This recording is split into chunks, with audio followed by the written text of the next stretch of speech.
Okay, well, good afternoon, everyone. I'm Peter Miller. I think a number of you know me from my Cuba work with July26,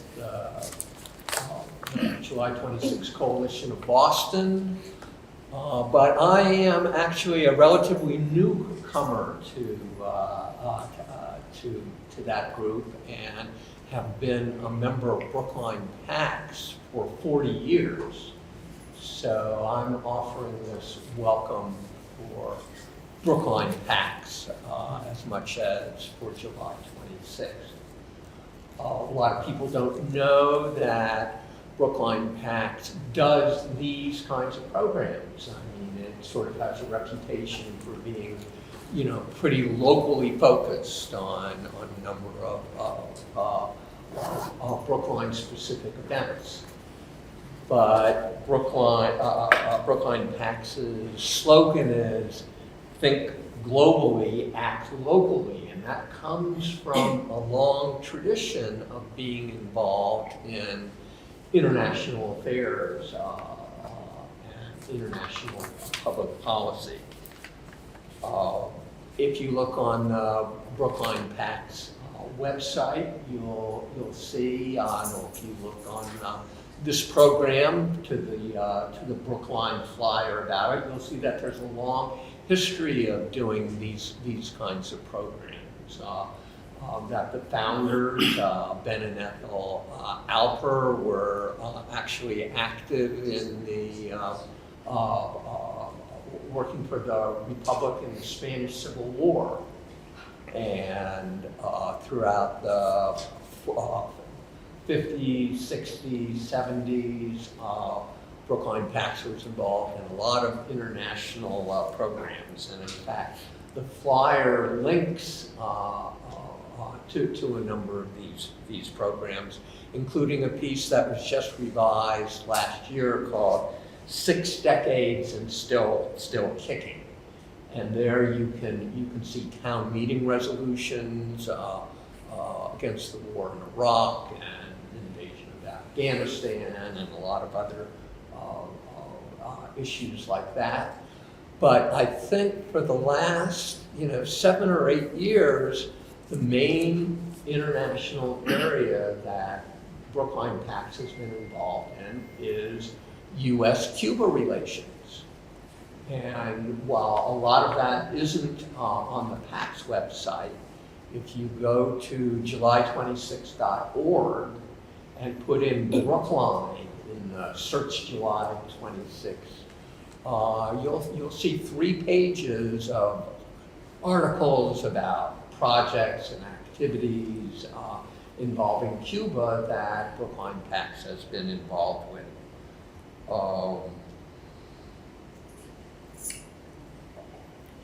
Two of those activities took place right in this room. I mean, the first was a number of years ago. There was a showing of the video "All Guantanamo Is Ours." That happened with just this kind of a setup, only it was back at the time when meetings were a lot larger.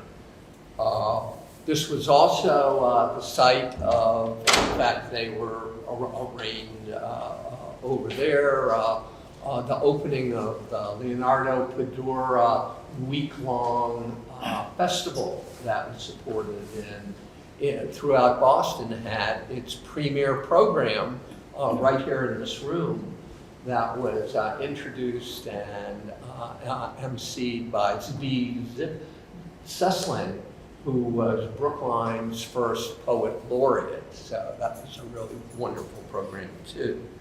I think the thing that Brookline is most notable for in terms of its Cuba work was the resolution that town meeting passed in 2016 calling for an end to the embargo.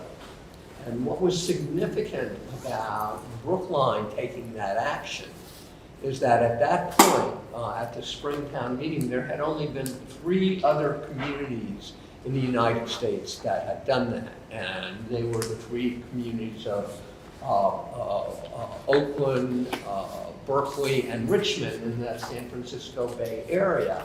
And it was really the Brookline resolution that kicked off a whole national program of passing local resolutions, which is now one of the big activities of the national network on Cuba throughout the country. That achievement was led by Frank Farlow, the co-chair of Brookline PAX, who helped shepherd the resolution through the advisory committee and the board of selectmen and all the places where it has to go in order to get through town meeting. The second resolution that got passed actually just last year at the spring town meeting. We have to thank actually the Boston Democratic Socialists of America, as well as MAPA, for helping pass that resolution. And there was a whole series of resolutions that were passed in this area last year. A second one in Cambridge, one in Somerville, and one in Boston. And because of all those resolutions that were passed in this area, the ambassador made a special trip to the Boston area to thank people for their support and friendship, and asked for and held a special meet and greet, especially for Brookline supporters, and in the Hunneman Room at the main library. So if you go through all the Brookline articles on the July26.org site, I'm sure you'll see that Brookline and Brookline PAX have a very rich history of supporting the normalization of US-Cuba relations. So on behalf of Brookline PAX, I want to thank especially Marty Rosenthal and Neil Gordon, the co-chairs of PAX, for helping arrange their support for this program. I want to thank also, while I have a moment, to thank the Brookline Interactive Group for coming and videoing this program so that it can be available soon for other people to be seeing. And right now, I'd like to turn this over to my colleague, my comrade, my good friend from July26, and I might add, the longest serving co-chair in the history of the National Network on Cuba, Nalda Vigezzi. Oh, thank you. And thank you all. As Peter said, I'm Nalda. I am a member of the July26 Coalition and also served for many years as a co-chair of the National Network on Cuba, which brings me to part of the reason we're having this meeting is to build up support for the upcoming meeting of the National Network on Cuba, which is the umbrella group for organizations throughout the country that do Cuba solidarity work. And the network will be having its annual meeting, its fall meeting, this coming October 13th to 15th at UMass Boston. So it should be a really interesting meeting with all the developments in the world and around Cuba, and particularly since it'll be a largely in-person meeting, and a good attendance is anticipated, given COVID protocols, etc. One of the things that Peter mentioned was the resolutions. So and Brookline being the first community on the East Coast to pass a resolution calling for an end to the embargo, normalize relations with Cuba, respect for Cuban sovereignty, etc.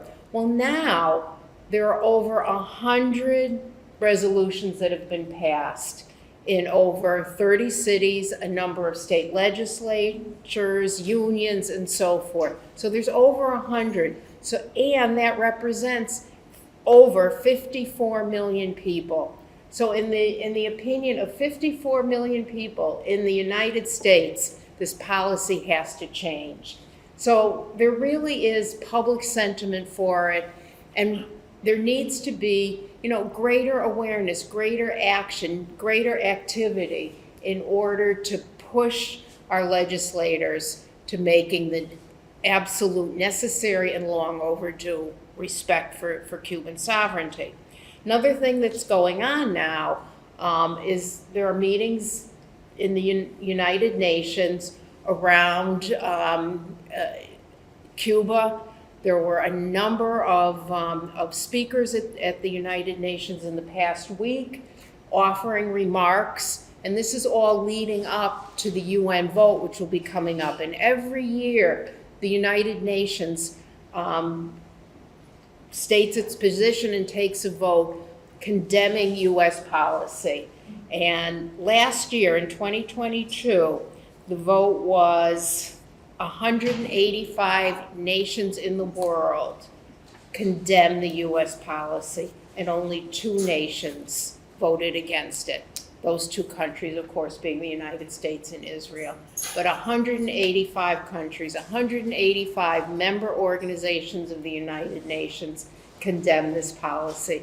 And that's it. I mean, it's significant in terms of a moral victory, but the United States policy is so pervasive that it prohibits normal trade, normal relations, just normal activities. And by including Cuba on the list of state sponsors of terrorism, and that's a unilateral list that only the United States has. No other country participates in this state-sponsored terrorist list. But it has a chilling effect. And it also prohibits financial exchanges. There's a lot of information on the table, so please, I urge you to take some information and to follow up on it. So the way we're going to do the rest of the program today is there'll be several of speakers here will offer remarks regarding what they are doing and their organizations are doing concerning Cuba, and at the end we'll have time for question and answer.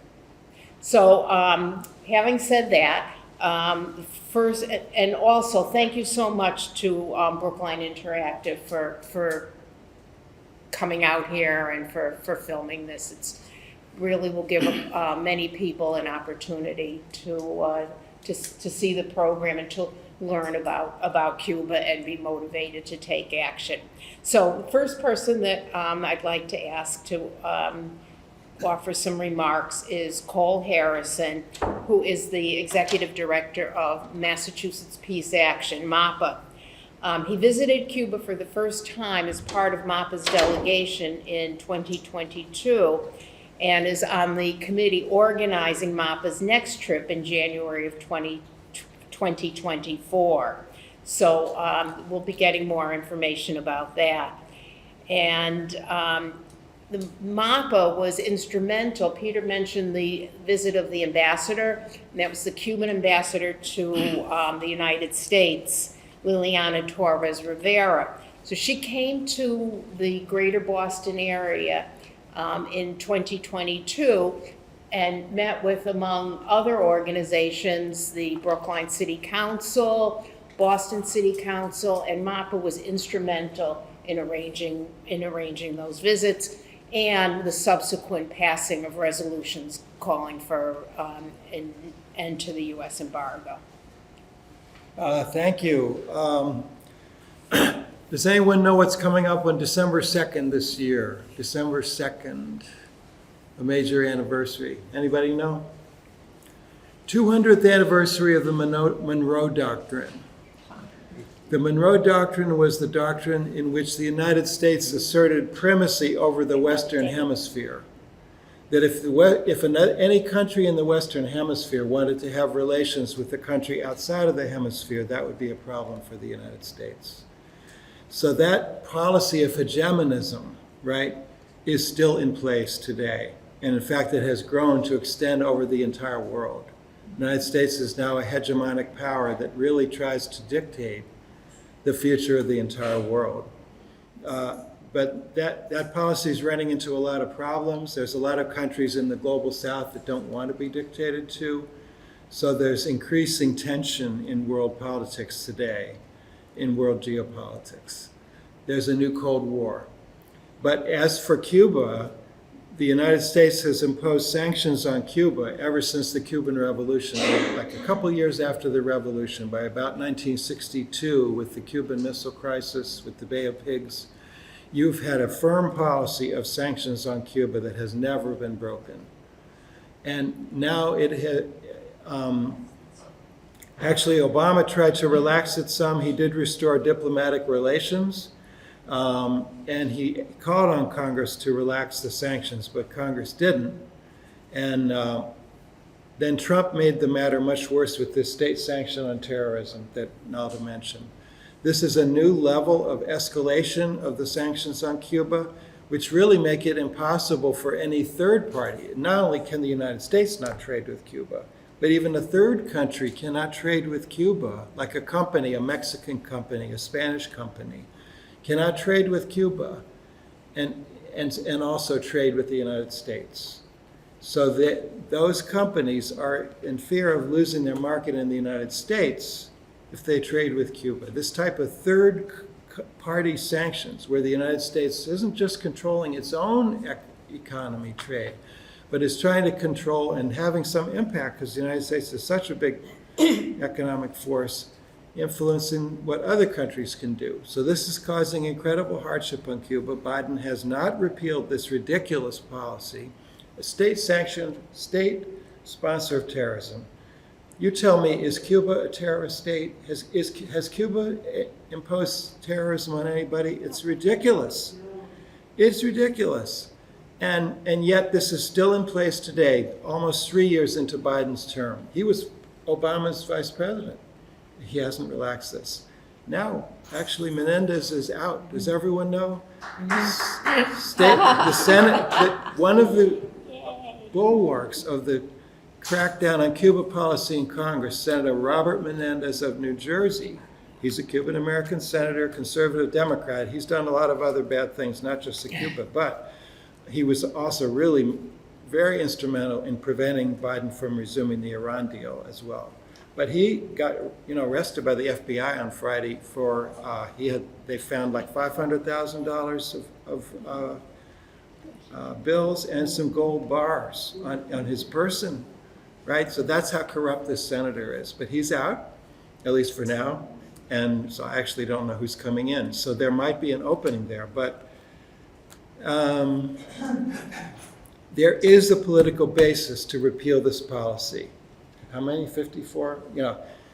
There's a lot of Americans understand that Cuba is not our enemy and that we can reconcile with Cuba.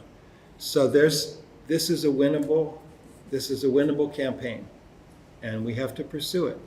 Our organization, Mass Peace Action, our roots are in the nuclear disarmament movement, but we've added on because we now understand that all these peace issues are interconnected. So our organization, it's a membership group.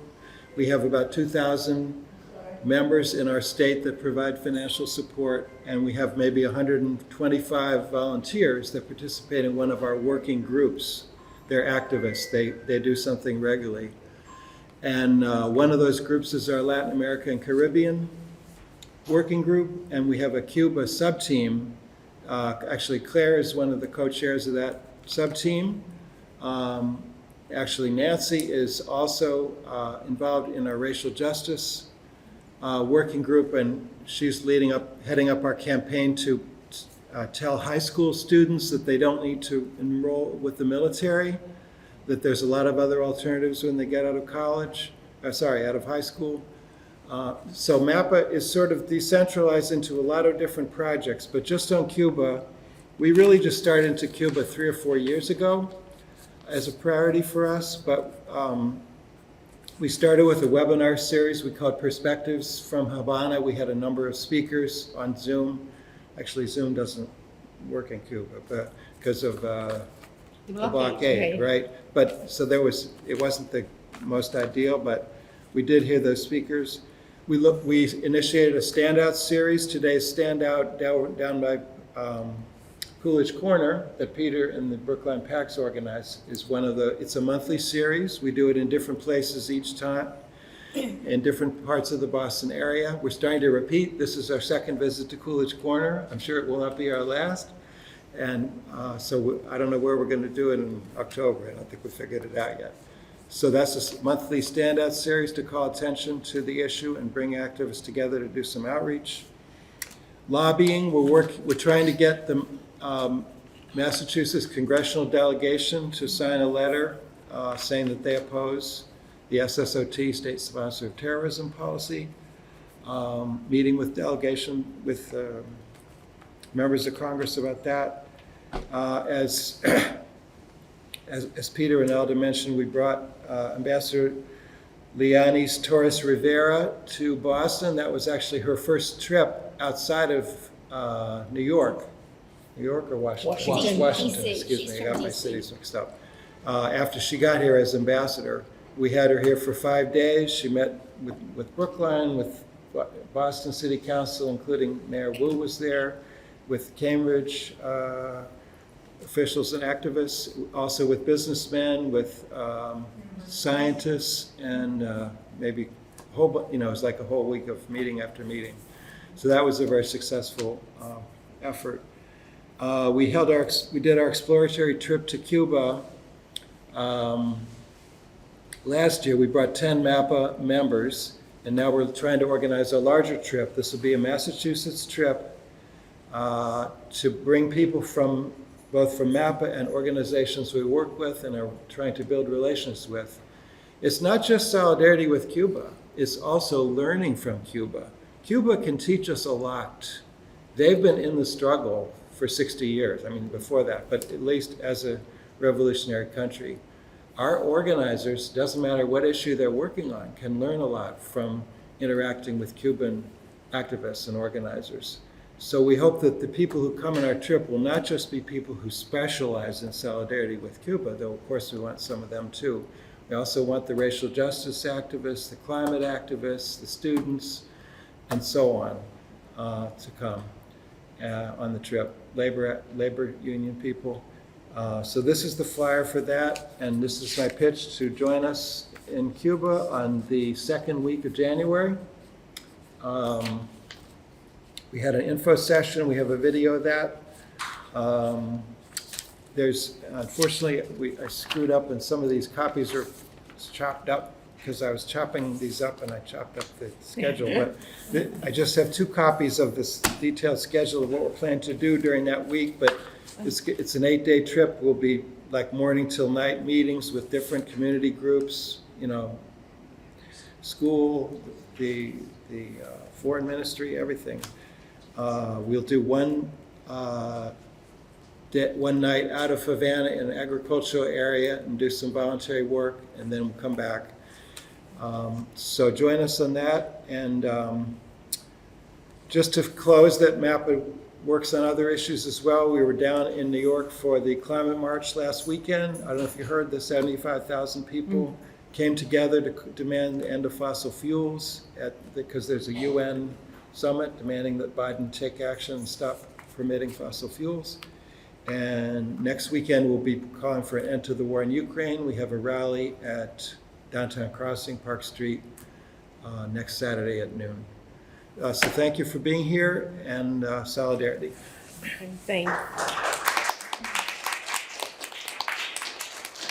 Paul, thank you, and thank you for all the work that MAPA does. It's amazing that, just a few dedicated people, how much can be accomplished. And it was interesting when you were talking about environment, that again brings up Cuba and its advances in the environment.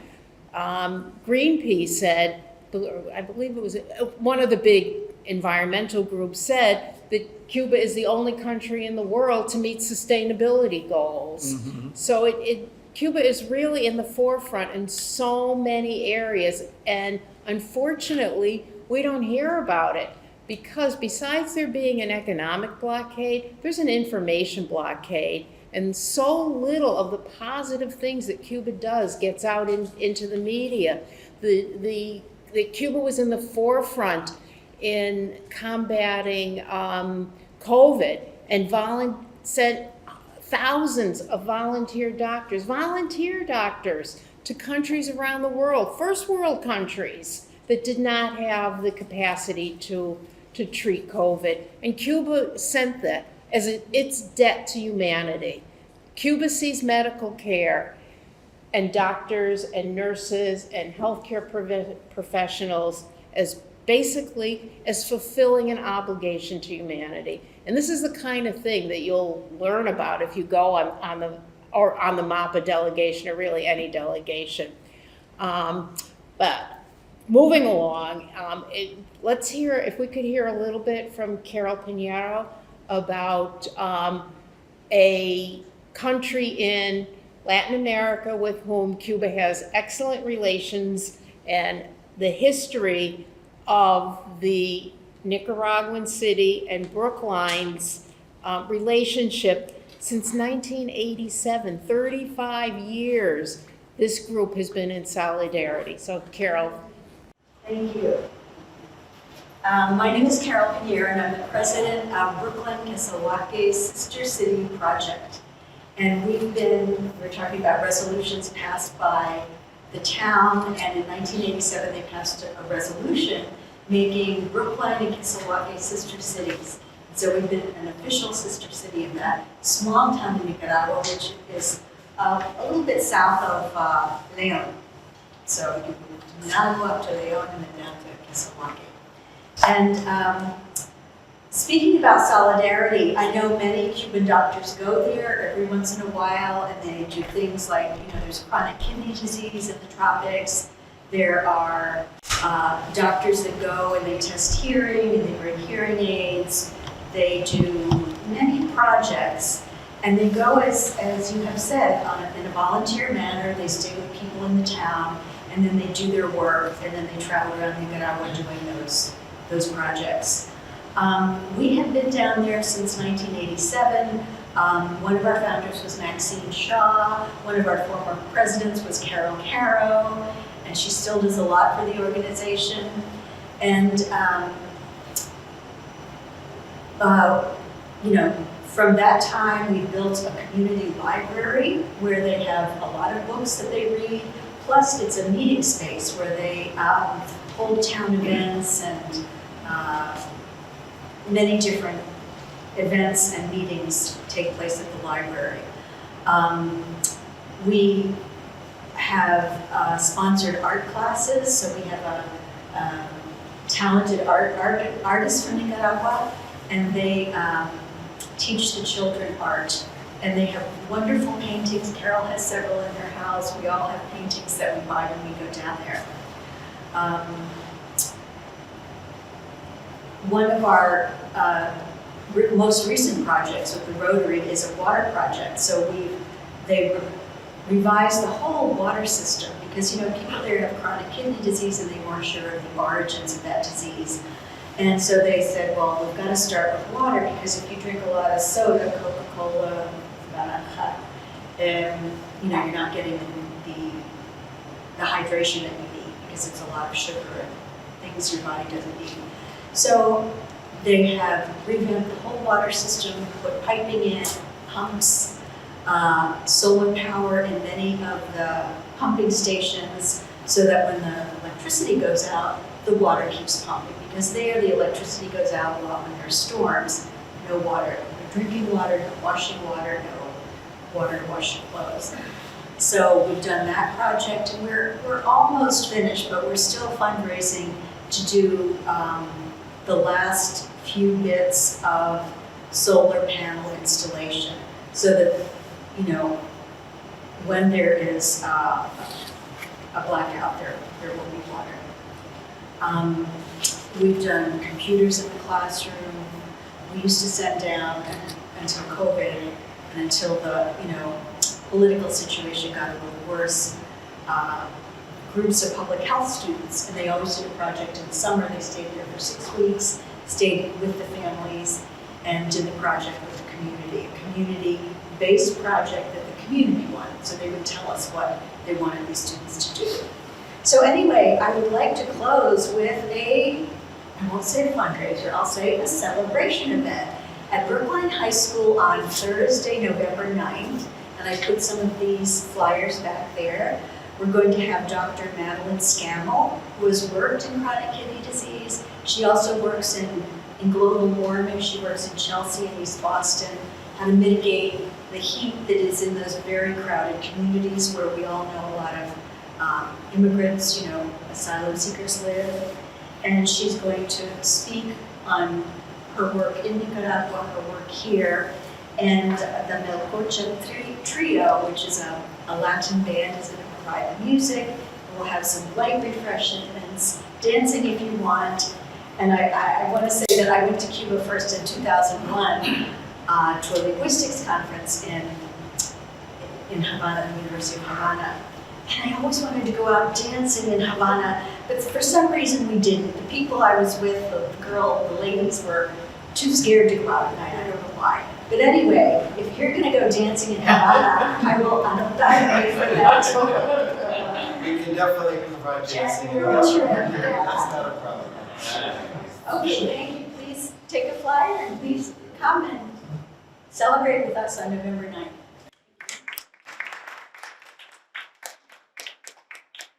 Carol, thank you, and thank you for sharing everything that you do, the work and the fun. We appreciate it. So next, we're going to hear from another member of July26 Coalition, Diane Stradling. And Diane is, as I said, a member of the Boston-Cuba Solidarity Organization, July26 Coalition. And she also represents the July26 Coalition at the bi-weekly US-Cuba Normalization Conference Committee Coalition meetings. That's a mouthful, but she'll tell you about it. But over the past 20 years, Diane has traveled to Cuba 11 times, bringing medical aid, building houses, and organizing delegations to see the Cuban reality for themselves. Her most recent trip was in February of the past year. Diane. Thank you, Nalda.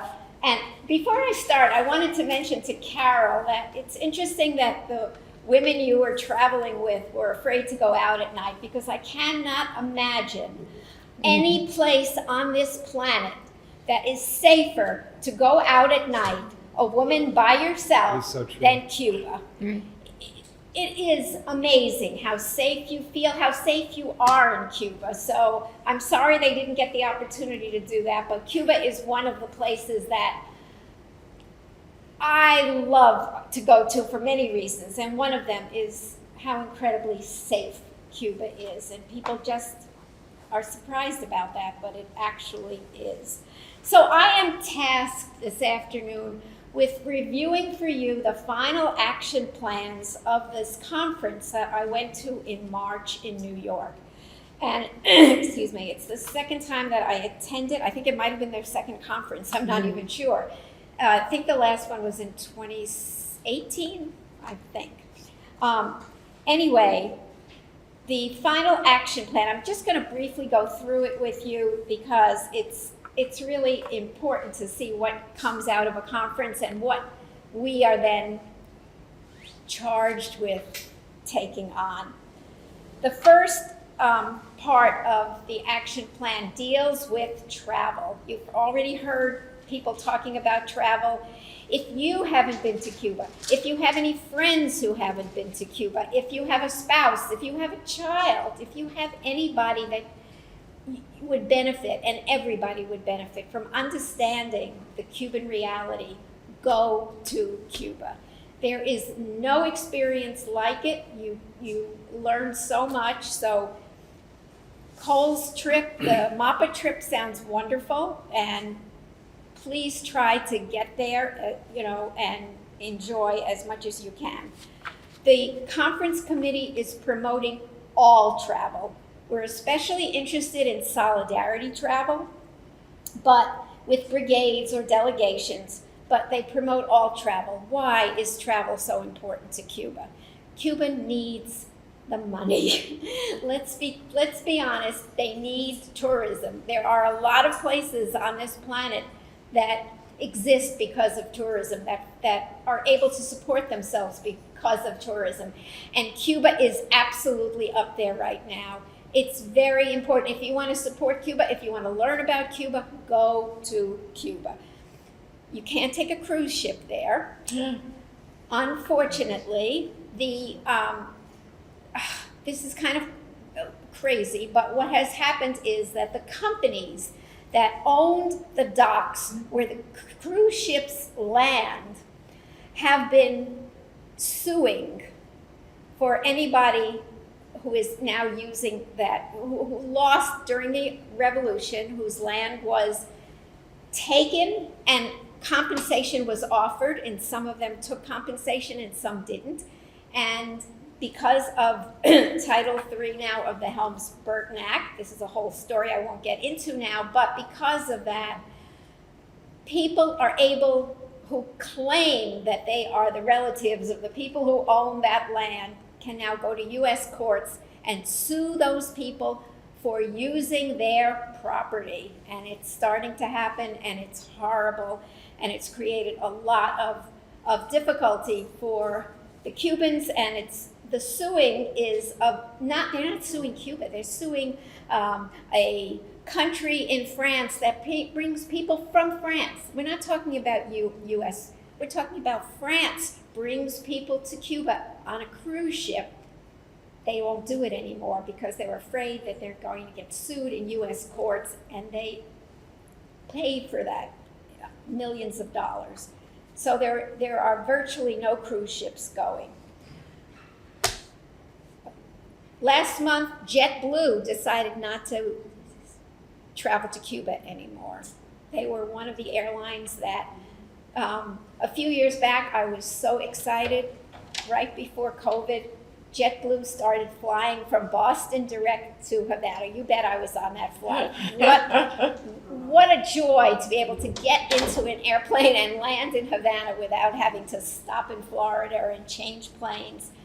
It was a wonderful experience. It was every Friday. You could go from Friday to, every Saturday. They have completely cut out all flights to Cuba from anywhere. Delta and United have both announced significant reductions in their flights because people aren't going. And it is really something that we want to really see change. In 2018, Cuba received 630,000 visitors. In the first 6 months of 2023, 99,000. Cuba is hurting because of this, and we want to support Cuba. Please go if you haven't been there. The National Network on Cuba website is working. I'm working with Calla Walsh. Some of you may know Calla. She's from this area. We are working together to update their brigade section of their website. So there will be more information. There are flights. It is possible. And as Cole said, of course, they're going. So please consider going to Cuba. The second endorsement is around public protests. Where were we today? Out on the streets. That's what we need to do. We need to keep being out on the streets. We need to support and encourage car caravans, pickets, rallies, marches, standouts, banner drops all over the country. Canada has a virtual picket the 17th of every month. If you go to the Canadian Network on Cuba website on the 17th of every month, they will show you a video of pickets all around the world. This isn't just happening in this country. It isn't just happening in Canada. There are countries all around Europe that are having standouts for Cuba, all the way to Perth, Australia. So it's really exciting to see this when you go on the Canadian Network to Cuba. It's really important that we work collectively to defend our democratic rights to assemble, to assembly speech, ensure our safety and security of activities and organizations, against interference and intimidation. In New York, there have been a lot of problems with groups that have been rallying for Cuba. Anti-Cuban situations have come up, also many in Florida. So we really want to work collectively to overcome all of that. The next is passing resolutions. You guys have been great. Brookline, Cambridge, Boston have all passed resolutions, and I think some more are coming. I live in Portsmouth, New Hampshire. I am working on a resolution. We have a small city of 21,000 people. So don't think it has to be a big community. Anybody who can, any of your communities here can pass a resolution. Nalda mentioned some of it: city and state councils, state legislatures, labor unions, community boards, school boards, worker organizations. All of you can pass resolutions. End the embargo, remove Cuba from the state sponsor of terrorism list, and urging scientific collaboration. Cuba has an amazing biotech industry. Cuba has medicines that we desperately need in this country that we don't have access to because of the embargo. They have a lung cancer vaccine. They have a treatment for diabetic leg ulcers. How many people in this country are losing their limbs because of diabetes? They have a treatment for their leg ulcers. We don't have it in this country. So there's so much to learn about and to do with Cuba. Political advocacy, both within the United States and internationally. There are bills to support. One of them currently, right now, I want you to know about is H.R. 314, and with the Senate 538, known as the Force Act. What they are trying to do is eliminate Biden's ability to end the embargo. Do you know that right now, the embargo, to take Cuba off the SSOT list, Biden cannot end the embargo. Only Congress can do that. We have thanks to President Clinton for making that happen in 1996. He codified the embargo. Only Congress can end the embargo. But Biden can take Cuba off the SSOT list.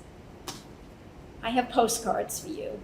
I'd like you each to take 5 and get friends to sign them to the White House, getting Cuba off the state sponsor of terrorism list. It is absolutely strangling that country, and we need to get them off that list.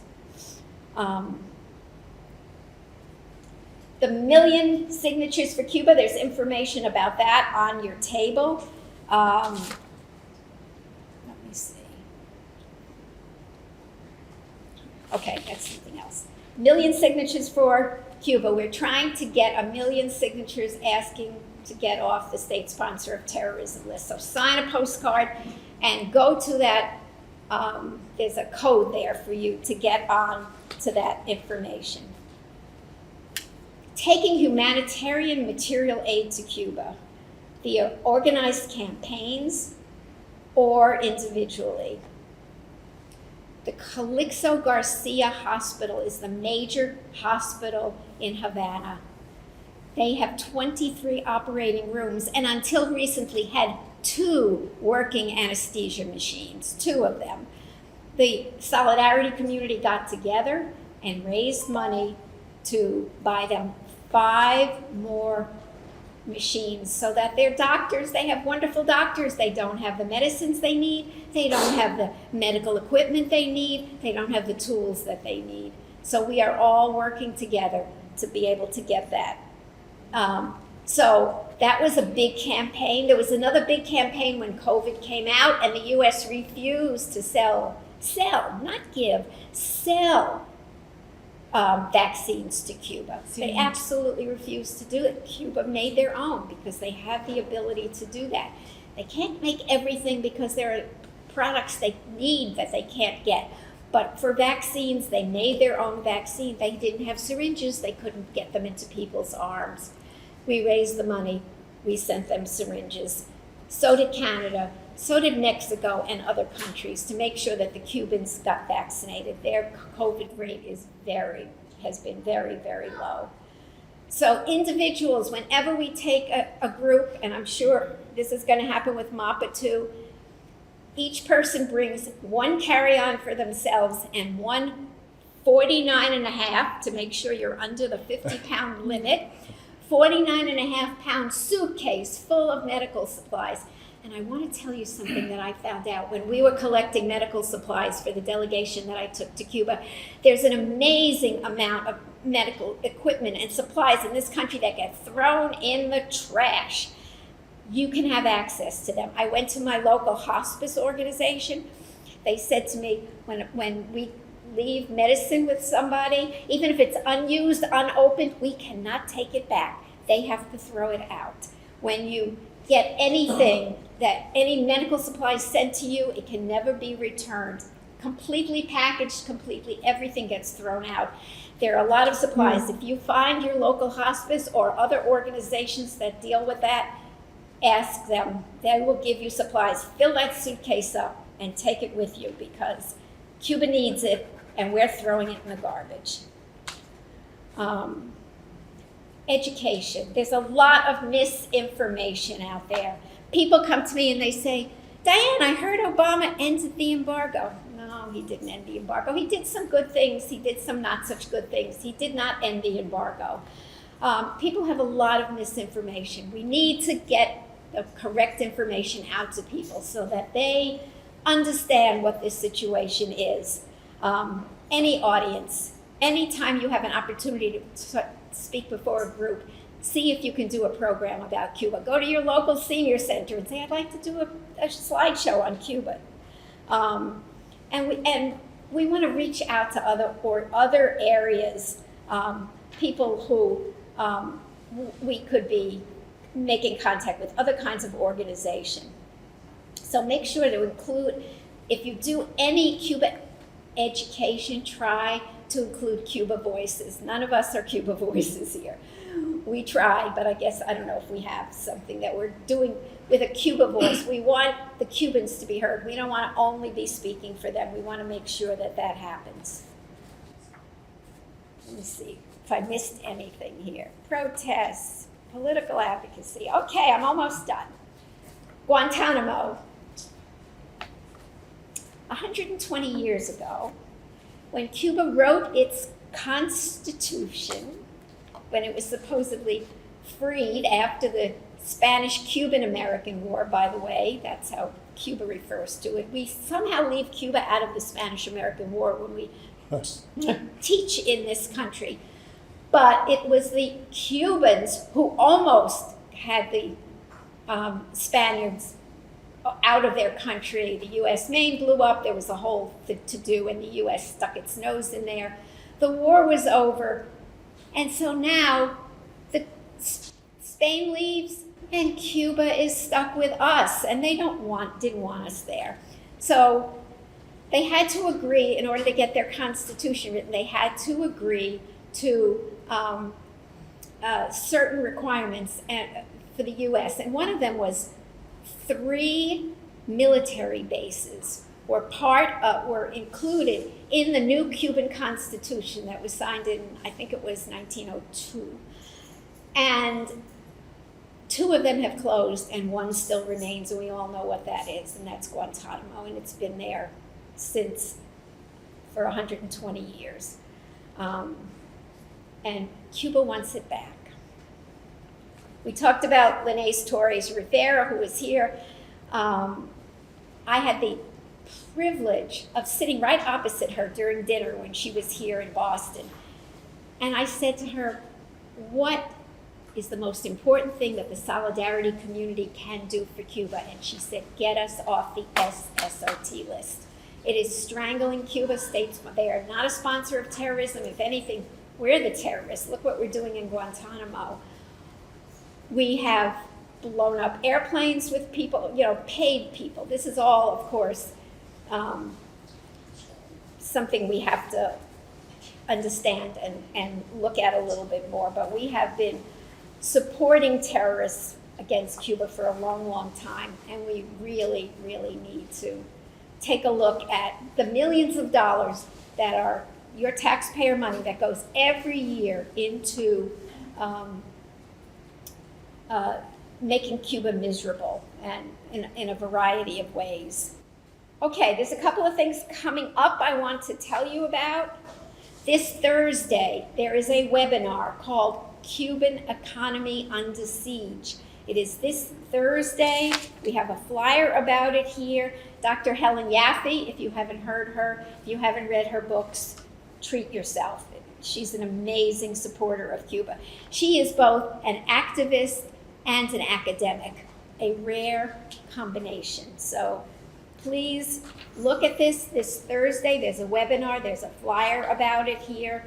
Bob Schwartz of Global Health Partners will be speaking.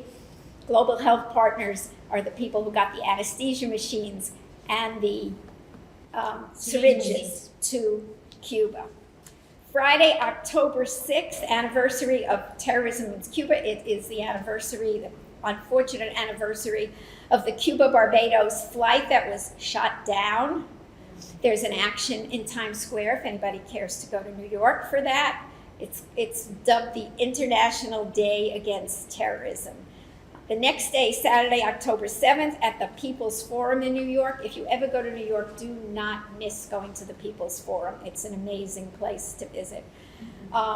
They're going to show excerpts of Cubana 455 film and some recent Belly of the Beast videos about Cuba. Okay, September and October for an entire month, showing Cuba encouraging travel, hourly ads on a billboard in Times Square. You can see that online also. There are ads encouraging people to travel to Cuba. It's on for 4 weeks. It's at 1530 Broadway. Last night, Diaz-Canal spoke at the Ethical Culture Society. He was supposed to speak, I think it was at Cooper Union, and they got a lot of anti-Cubans got after them, and they pulled back from allowing him to speak there. The Ethical Culture Society, he spoke last night. It's on video, it's on YouTube. Watch it, it's amazing. November 1st and 2nd, Wednesday and Thursday, is the UN action it's a 31st vote. Nalda spoke about that. I was there last year. You sit and listen to these countries talk about how wonderful Cuba has been, how much it's helped them. And then the US gets up and says some inane thing, and the vote is going to be the same as it was this year.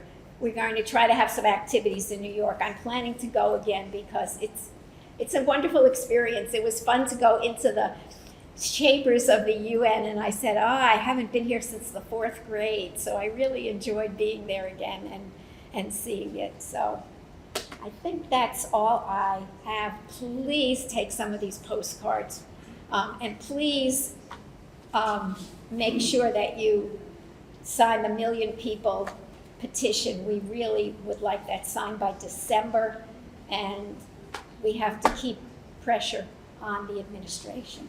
Thank you. Thank you. Thank you, Diane. Lots of information and lots of opportunities to do things. We'll have questions at the end, if that's okay. Diane said, we try to have a Cuban voice at our meetings. Well, we're fortunate enough to actually have a Cuban voice at this meeting. And we are going to play a video now of remarks from Alejandro García del Toro, who is the Deputy Chief of the Cuban Embassy in Washington, D.C. He was generous enough to record these remarks just for this meeting and also for the National Network on Cuba meeting that we mentioned is coming up in a couple of weeks here in Boston. So let's listen to and see Alejandro's remarks. He was formerly the ambassador to the Bahamas, so he has a long history in diplomatic relations. Hello, everyone. My name is Alejandro García. I am the Deputy Chief of Mission of the Embassy of Cuba here in Washington, D.C. We want to send this message to all of you because we know that you will be celebrating the National Conference of the National Network in Cuba, which is a very important organization regarding the work about the solidarity here in the US with the people of Cuba and with our authorities. For years, as you know, the blockade and the sanctions has been provoking a huge damage to the Cuban people, a very stressful situation for our government to sustain our free health care system and our free education system and the rest of the services that we used to provide to all our population. A policy of the United States government has been the permanent intention and the permanent desire to dismantle the Cuban economical and social system and our political system, to create a high level of subversion inside the country, and all the laws, all the regulations that are set by the United States of America against Cuba are aimed to do that or to accomplish that goal. With the solidarity and with the help and with the efforts by the National Network in Cuba, we know that it's very important that the work that you have done through the years, and it's very important because about the effort to spread the truth of our country. One of the main goals of the United States is to spread lies and manipulations and false realities of our country, and your work is a huge contribution to, in some way, challenge and demonstrate that those lies are not true.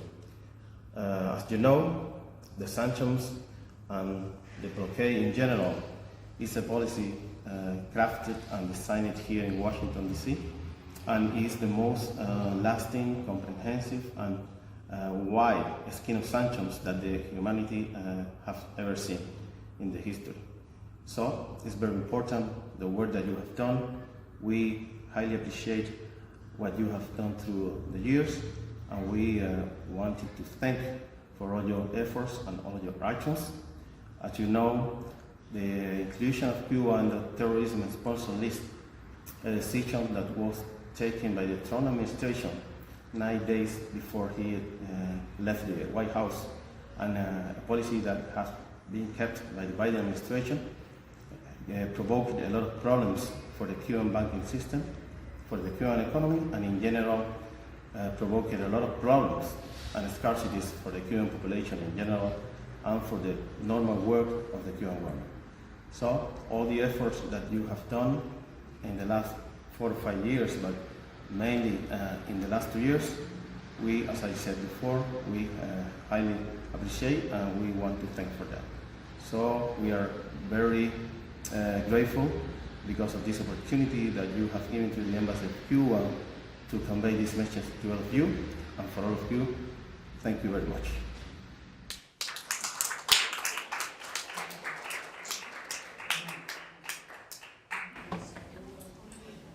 So we did get to hear from a Cuban almost directly, and considering how limited the staff is, again because of U.S. policy, we're really especially fortunate that they took their time to do this video for us. And we've heard a lot about state sponsors of terrorism and the list, etc. Cole mentioned Robert Menendez, who was the head of the Foreign Relations Committee in Congress. He has had to step down because of the charges against him, where he was just arrested. He has been a very, very, very important impediment into Biden's removing Cuba from the list of state sponsors of terrorism. So this is an opportunity for Biden to act while Menendez is hopefully permanently, but at least temporarily, relieved of that power that he has. So one of the members of the Massachusetts delegation, the congressional delegation, is Catherine Clark. She is the representative for a number of the suburban communities, including Brookline. So if Catherine Clark is your state representative, No, she doesn't represent Brookline. Sorry to interrupt. Oh, I thought she was in Norfolk County. No, she's more in Middlesex. like Arlington, Watertown, up in that direction, Oh, towards okay, Framingham. all right, my mistake, but in Yeah. any event, if That's you're in, Auchincloss. if you're in, oh, Auchincloss. sorry, okay, well, he is, in any event, it's still an opportunity to call your congressional representative and ask them to sign on to the letter asking that Biden to remove Cuba from the state sponsors of terrorism. So, and then we're gonna talk just a little bit about the importance of the National Network on Cuba meeting, and Susan will give us that update. And she has participated in so many Cuba Solidarity events, including the monthly StandOuts. You will see her with the big Cuban flag, talking to people, and enthusiastic in her love and appreciation for what Cuba's done. Hey, thank you for being here today. I'm so happy that this table is a lot of different organizations. You know, it's July26 and MAPA and Brookline PAX and all the sister cities and WW2 and you name it. And I'm very happy that we can meet just before things start to warm up for Boston. Because listen to what's happening in New York this weekend, this past week. And I have a little kind of teasing moment from last night when Diaz-Canel was talking.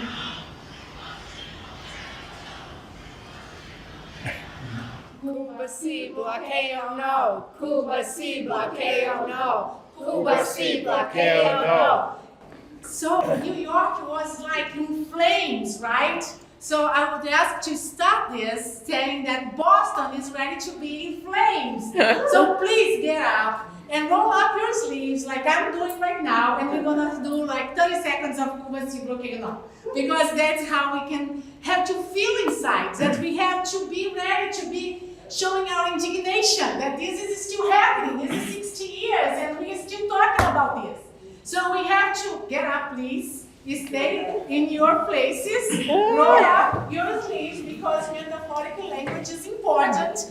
Get your fist and let's do it. Cuba si bloqueo no. Cuba si bloqueo no.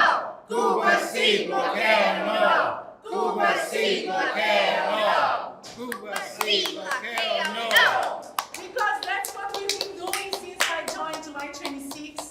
And I'm very happy for the day that I went to Cuba. I hope if you haven't had a chance to go, that you can go with MAPA. I'm thinking about going with MAPA. Oh, good. Let's see what please do, happens in yeah. January. Me Because too. it's important to keep going because what you saw, it's so many more times worse now. So many more times more important to go. Because what we have to do after we come back has to be fresh and has to be with a lot of indignation from inside. We have to act out of brothers and sisters. If you have a family member that has been, despised, that has been put in the corner with a fork, you will not let them go without fighting. So this is a fight. What we're doing here today, it feels very civilized. But this is like a very bad fight against where we live. The United States is the belly of the beast. We're fighting against where we are. How can we explain? Why do you live there? I was not born here. So this is also something that talks to me deeply. I'm an immigrant. People say Cuban, and I say, no, I'm Brazilian. And as a Latin American person, it makes me very happy to be here, because then I can feel like how people that were born in the United States or live in the United States feel about it. Because when you're outside, people say like, oh, those Americans. And they don't know what they're talking about because it's a lot of propaganda about the people. The government is one thing. Republicans and Democrats have no difference. It's JFK and Eisenhower and Reagan and Bush and Bill Clinton and Obama, and now we have to do with Biden, and everybody was happy that that Trump was going away. So what? 243 sanctions are still there. And taking Cuba off the state that sponsors terrorism, it is not just a responsibility. You know, it is playing with the truth. Okay, can you go home and think that everything is fine because, you know, you obeying the law, you stop in the stop sign and you pay your taxes, and Cuba is still at the list because they don't have ibuprofen if you have a headache. They don't have antibiotics. They don't have a lot of things that we don't think about. Toilet paper. You know, people cannot just live a normal life. It's impossible to live a normal life if you have to be 3 hours to buy some fish and some milk and some eggs.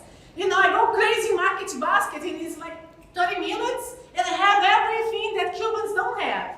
So I think it's very important that we are here and we're gonna get out home today thinking about joining the conference here in Boston because unfortunately I didn't go to New York this weekend, but the network of NNOC is coming to Boston.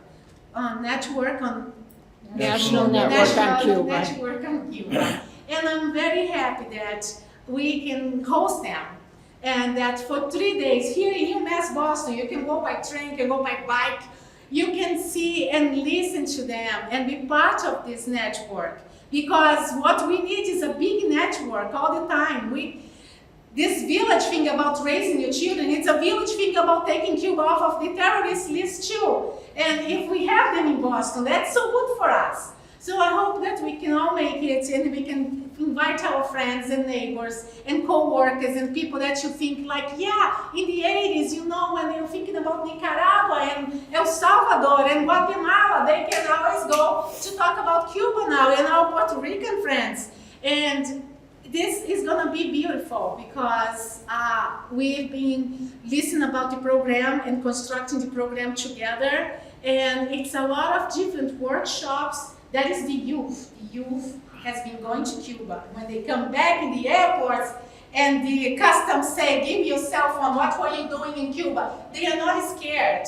You know, I've been listening to them and they are being so amazing to me that they are so engaged. They are so ready for the fight. They have their, you know, roll-up sleeves all put together and they're planning orders, beautiful brigades and going to Cuba and talking about Islam when they come back. Because if you want to be a doctor and you don't have $500,000, go do medicine in Cuba. And the School of Medicine of Cuba has sponsorship for American students.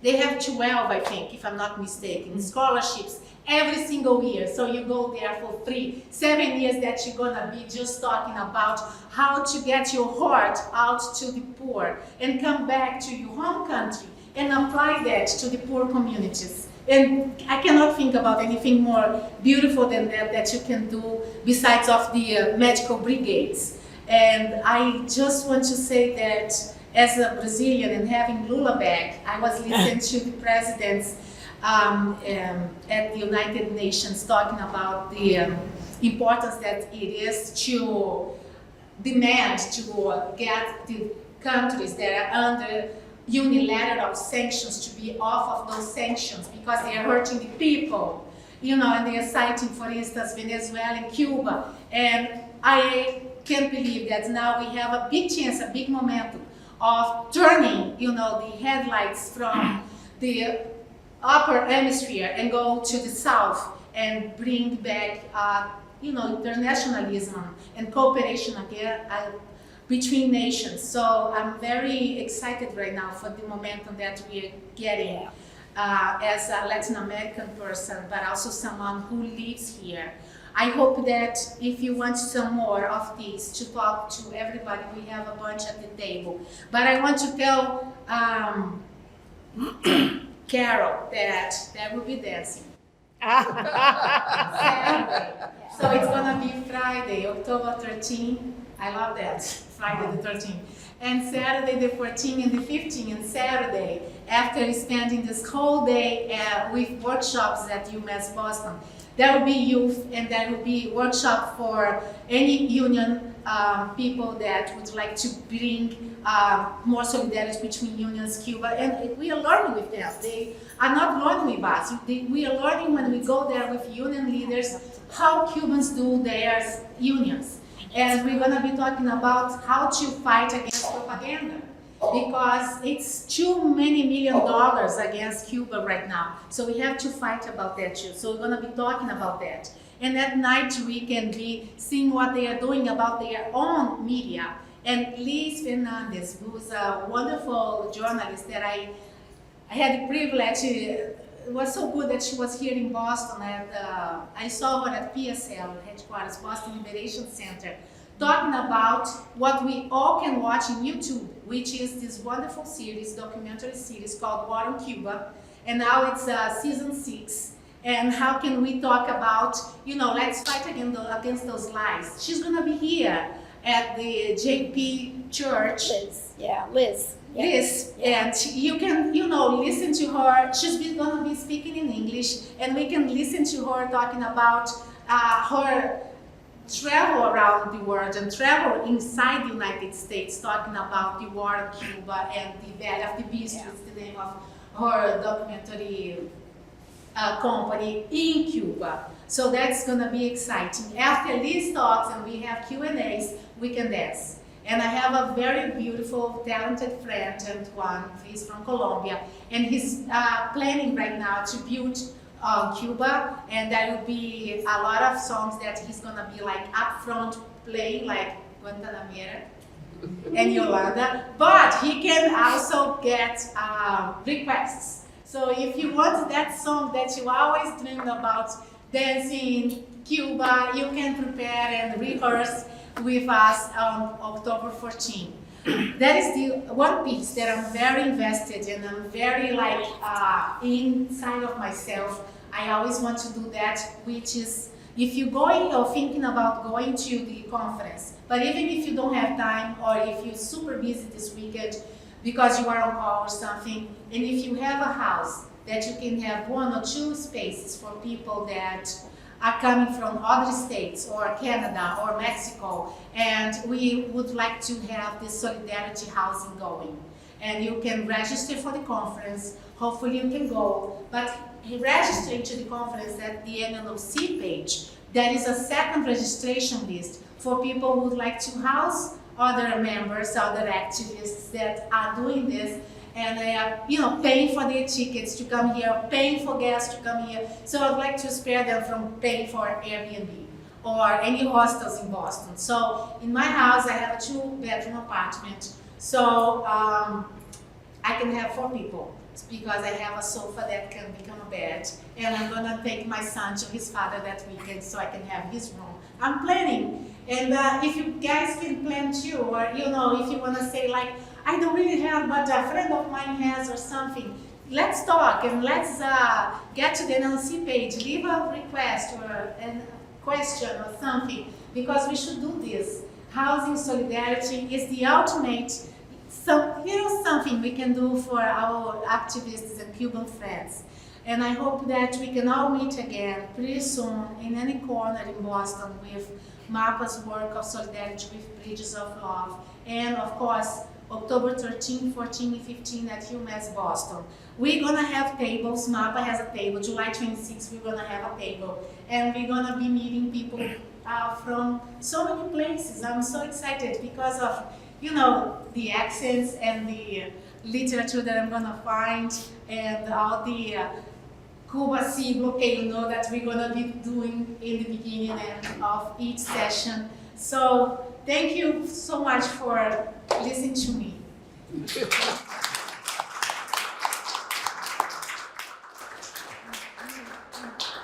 Well, thank you so much for such an enthusiastic closing and showing the love and appreciation that we all feel for Cuba. So a couple of questions before we close.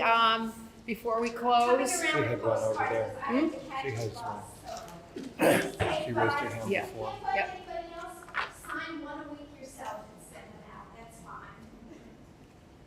5 postcards. Do it again. You can do it again. Okay, did you, any questions? Actually, I can tell a story about a friend of mine who spent a lot of time in Cuba. And I was just visiting her. She's a woman of my age too. She was in Cuba needing her low-dose aspirin to take every day. But the pharmacy had Oh, my goodness. and she tells me that she told one friend, gee, I don't have any low-dose aspirin. And all of a sudden, people started delivering low-dose aspirin to her. All the people she knew when she was staying in Santiago. At any rate, she commented that that's what it's like there. People take care of each other. And it would be rare to find that here. Yeah. So I just wanted to mention scarcity we've been talking about, which also has solidarity. Yeah, thank you. And it is, it shows two things. One, the scarcity of a country that can't even have aspirin because of US policy. And two, the solidarity of neighbors taking care of each other, looking out for each other. I know you had your hand up, please. Oh, no, that's right. Can U.S. citizens visit Cuba if a U.S. citizen wishes to go on an art, music, architecture tour through Cuba? Can he or she actually, make reservations, like for a tour, like through a tourist agency? Like, can you travel directly to Cuba? Like from Havana, Florida? Like, Yeah. would I be able to go on a buy tickets, like on the airfare trip, let's say from New York City?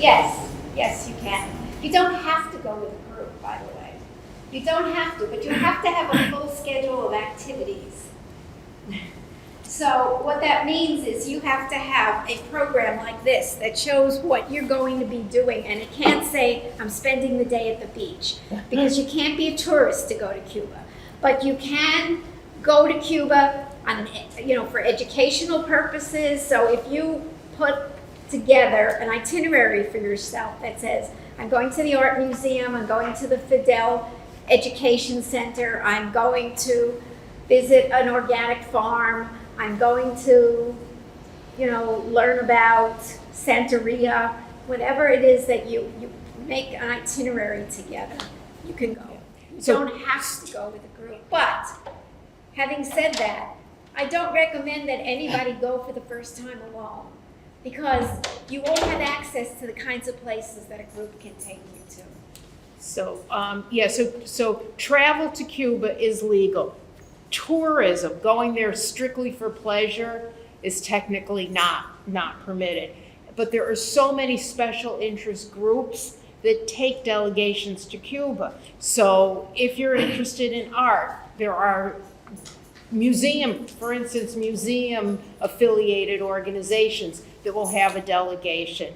MAPA, which is political organizations, they have delegations to Cuba. There are labor organizations that travel to Cuba. So it's certainly very possible.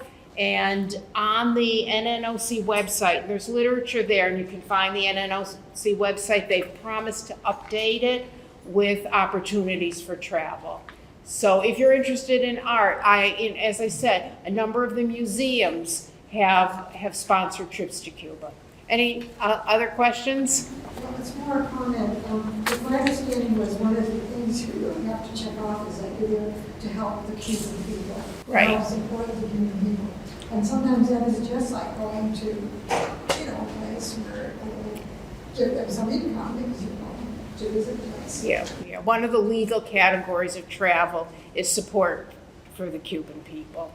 So, and that's one of the very common ways people go to Cuba. So, if there's no other questions, and I'd like to ask Peter to say a couple of last words, and thank you all for the work you do, for the interest you've shown, for the collaboration amongst the people here and the groups and the interests that we represent. Well, on behalf of Brookline PAX and all of us up here, I want to thank you all for coming. I think some of us will be staying a little bit after for some individual questions that may that you may still have, and we thank you for being here, and we look forward to doing more programs like this. Thank you. Thank you.